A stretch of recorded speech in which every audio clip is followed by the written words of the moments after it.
Benz food and ട്രാവലിൻ്റെ പുതിയൊരു വീഡിയോയിലേക്ക് എല്ലാവർക്കും ഒരിക്കൽ കൂടി സ്വാഗതം. നമ്മൾ ഇന്ന് ചെയ്യാൻ പോകുന്നത് ഒത്തിരി പഴയ ഒരു റെസിപ്പിയാണ്, ഉണക്കമീൻ കപ്പക്കറി. ഇന്നത്തെ ജനറേഷനിലെ ആൾക്കാർ ചെയ്യുന്നുണ്ടോ എന്ന് എനിക്കറിയത്തില്ല. ഒത്തിരി പഴയ ആൾക്കാർ ചെയ്തുകൊണ്ടിരുന്ന ഒരു അടിപൊളി ഒരു റെസിപ്പിയാണിത്. ഉണക്കമീനും കപ്പയും എല്ലാത്തിനും നല്ലൊരു കോമ്പിനേഷനാണ്. നമുക്കിത് ട്രൈ ചെയ്തിട്ട് വന്നാലോ? ഇതെങ്ങനെയാണ് ഉണ്ടാക്കുന്നതെന്ന് നമുക്കൊന്ന് നോക്കിയിട്ട് വരാം. ഒരു പാൻ എടുത്ത് അതിലേക്ക് 750 ഗ്രാം കപ്പയിട്ട് അതിൻ്റെ ലെവലിന് വെള്ളവും ഒഴിച്ച് ആവശ്യത്തിന് ഉപ്പും ഇട്ട് നന്നായി വേവിക്കാനായി വെക്കാം. കപ്പ വേകുന്ന സമയത്ത് ഇതിനാവശ്യമുള്ള അരപ്പുണ്ടാക്കിയെടുക്കാം. അരമുറി തേങ്ങ ചിരകിയത്, 2 പച്ചമുളക്, 1/2 ടീസ്പൂൺ മഞ്ഞൾപ്പൊടി. ഇത് നന്നായി ഒന്ന് ചതച്ചെടുക്കണം. അതിനുശേഷം കപ്പ ഒരു 3/4 വേവാകുമ്പോൾ അതിൻ്റെ വെള്ളം ഊറ്റിക്കളയണം. ഇതിലേക്ക് കുറച്ച് ചെറിയ ചൂടുവെള്ളം ഒഴിച്ചു കൊടുക്കാം.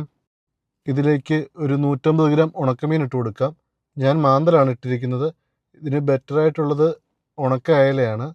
നേരത്തെ വെള്ളത്തിലിട്ട് വെച്ചിരിക്കുന്ന ഒരു കുടംപുളി ഇട്ട് കൊടുക്കാം. ഇത് നന്നായി കപ്പ വെന്തുടയുന്നത് വരെ വേവിച്ചെടുക്കണം. കപ്പ നന്നായി വെന്തതിന് ശേഷം ഇതിലേക്ക് നമ്മൾ നേരത്തെ റെഡിയാക്കി വെച്ചിരിക്കുന്ന അരപ്പിട്ട് കൊടുക്കാം. ഇത് നന്നായി ഇളക്കി യോജിപ്പിച്ചതിന് ശേഷം ഒരു 10 മിനിറ്റ് കൂടി ഒന്ന് വേവാൻ വെക്കാം. ഇത് വെന്ത് വരുന്ന സമയത്ത് വറ പൊട്ടിക്കാം.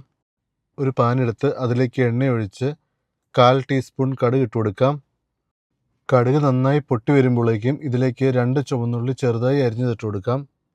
2 വറ്റൽമുളകും കുറച്ച് കറിവേപ്പില ഇട്ട് കൊടുക്കാം. ഇത് കപ്പയിലേക്ക് ഇട്ട് കൊടുക്കാം. ഇതിന് നന്നായി ഒന്ന് ഇളക്കി യോജിപ്പിക്കണം. കുറച്ച് പച്ച കറിവേപ്പില കൂടി ഇതിൻ്റെ മുകളിൽ ഒന്ന് ഇട്ട് കൊടുക്കാം. നല്ലൊരു സ്മെല്ല് കിട്ടുന്നതിന് വേണ്ടിയാണ്. ഇനി നമുക്ക് ഫ്ലെയിം ഓഫ് ചെയ്യാം. ഒരു 10 മിനിറ്റ് മൂടി വെച്ചതിന് ശേഷം ഇത് സെർവ് ചെയ്യാം. ഇതിൽ ഞാൻ അഡീഷണൽ ഉപ്പിട്ട് കൊടുത്തിട്ടില്ല. ഉണക്കമീനിലും കപ്പയിലും ഉപ്പുണ്ട്, അതുകൊണ്ടാണ്. നിങ്ങൾക്ക് എൻ്റെ വീഡിയോ ഇഷ്ടപ്പെട്ടെങ്കിൽ ലൈക്ക് ചെയ്യാനും സബ്സ്ക്രൈബ് ചെയ്യാനും മറക്കരുത്.